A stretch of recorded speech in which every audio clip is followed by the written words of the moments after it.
Today I'll be showing you the easiest and the simplest stir-fry rice recipe. So if you have some leftover rice in the fridge, let's get cooking. Also, I'm going to be using a few vegetables. I've chopped up some carrots, capsicum, onion, and some garlic and ginger. And you can also include more vegetables. If you have maybe some peas in the house, you can add to this recipe. So I'm going to be using a non-stick pan for this recipe. So I'm going to place mine over medium flame, add in some cooking oil. This is my leftover rice over here, and I had prepared with some coriander, so it has bits of coriander in it. And also it's chilled straight from the fridge.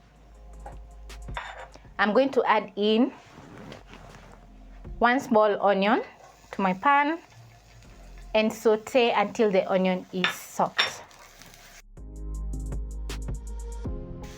Next, add some crushed garlic and ginger. This is going to add a lot of flavor to our rice. Cook for around 30 seconds until the garlic and ginger is starting to brown. And you don't want the onions to brown, just cook until everything is nice and soft. Next, I'm going to add in my chopped carrots. Stir in.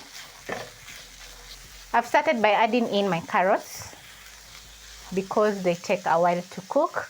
So I'm going to cook for around a minute, and I love my stir-fry rice with some crunchy carrots. So the carrots is going to be cooked but not fully cooked. So it's going to be in between.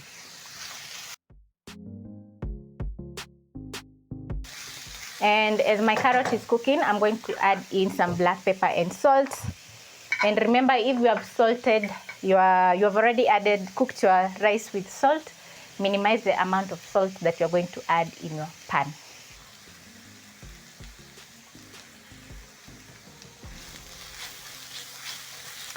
Toss the seasoning together with the carrots.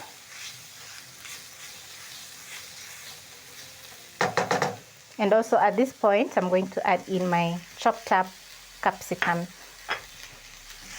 Toss the capsicum together with the carrots. You can also add in some red or yellow capsicum to the stir fry.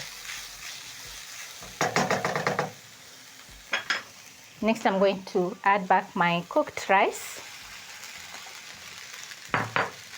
and stir everything together until combined. Slowly reheat your rice over low flame and stir continuously as the rice cooks. If you notice any lumps in the rice, break down using a spatula as the rice cooks. Just look how gorgeous my stir-fry rice is looking. I love the colors. Lastly, I'm going to use a kitchen scissors and chop some fresh rosemary in my pan.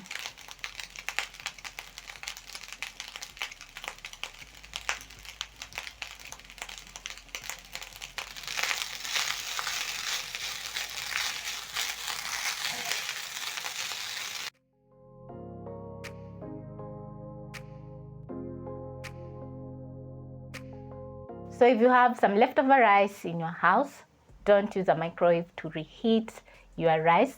Just try out this very easy recipe that needs very minimal ingredients, and you're truly going to enjoy. So my rice has turned out amazing, and the aroma in the kitchen is just very delicious.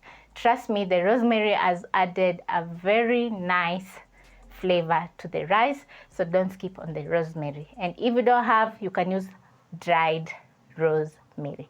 Thank you so much for watching, and I hope you'll be trying out this very easy recipe.